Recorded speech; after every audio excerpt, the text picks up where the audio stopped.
Closure lang. Kaya ako pumunta dito para sa closure. Sinabi ko lang na closure yung hingin ko.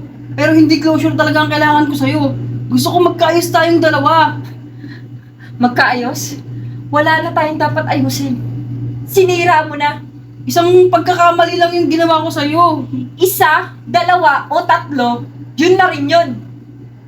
Ano, hihintayin ko pa maging dalawa? Maging tatlo? Siyempre, deserve ko naman yung second chance. Second chance?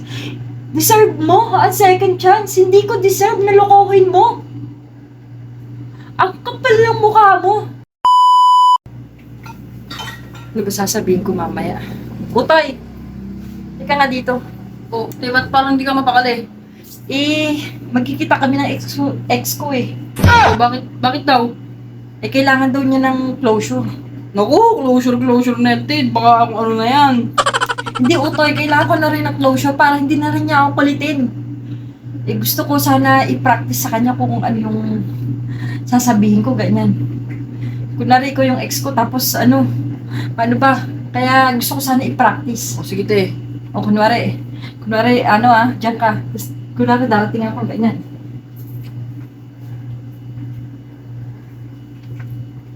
Oh, anong pag-uusapan natin? Gusto ko sana magpaliwanag sa nagawa ko sa'yo. Paliwanag? Para saan? Para ayusin yung kung anong meron tayo. Closure lang. Kaya ako pumunta dito para sa closure. Sinabi ko lang na closure yung hingin ko. Pero hindi closure talaga ang kailangan ko sa'yo. Gusto ko magkaayos tayong dalawa. Magkaayos? Wala na tayong dapat ayusin. Sinira mo na. Isang pagkakamali lang yung ginawa ko sa'yo. Isa, dalawa, o tatlo, yun na rin yun.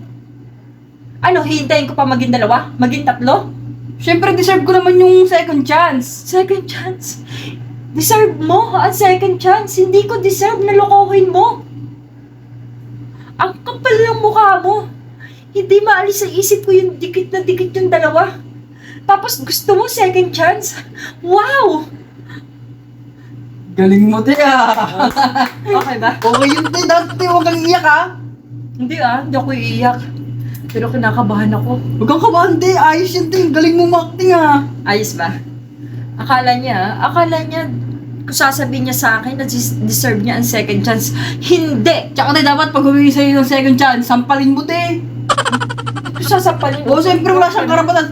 Gawin mo agad, te, para matauhan. Wag na dumating sa sampal. Ang pangit naman ng ending ng relasyon nyo na nanakit ka pa, di ba? Pag sinaktan ka niya o kaya pinilit-pinit ka niya, huwag kang papayag, te. Naku, hindi naman.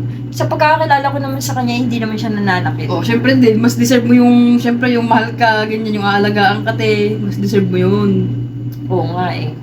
Syempre, Utoy, nangarap din ako na sana makakilala din ako ng taong mag-aalaga sa akin, mamahalin ako, ba't anong yan sa'yo? Makatindala muna ako, te. Ganun ba? Syempre, kailangan natin sa buhay natin. Parang ikaw, di ba? Ka din, hindi ka rin pinili, di ba? Okay ka naman. Kaya alam mo, Utoy, mali mo ngayon 2025, makita natin yung para sa ating talagang dalawa, di ba? Oh, syempre, te. Malay natin, andyan lang pala sa tabi-tabi, di natin alam. Galing, Oo nga.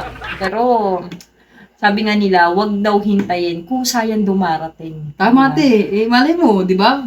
Isang araw, namamalayan mo, dumating na pala. Di mo lang alam.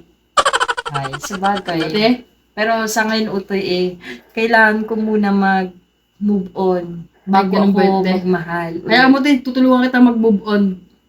Ay, ganun ba? Syempre, te, lagi kitang dadamayan. Oo, galing ka pala sa move on na yan. Oh, syempre, tignan mo nga Pero ako, te. Utoy, okay ba? Okay ba actingan ko? Okay na okay, te. Kaya naman, dahil mamaya pag nagkita kayo. Oo, talagang sasabihin ko sa kanya lahat.